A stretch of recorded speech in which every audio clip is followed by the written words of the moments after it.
Nagsimula sa simple na pasulap-sulat, nagpapapansin sa'yo. Umabot sa palitan ng mga mensahe, kilig na kilig ako.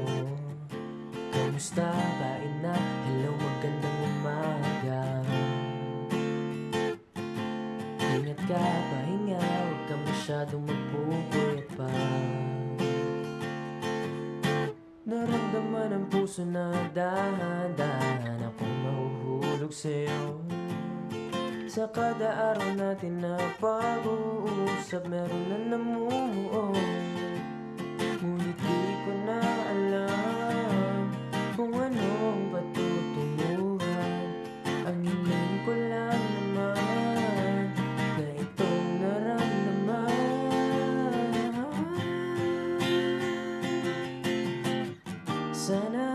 Sana naman ay mapagbigyan na mapakinggan ang tibok ng puso ko sa'yo na nararamdaman ng tunay na kaligayahan.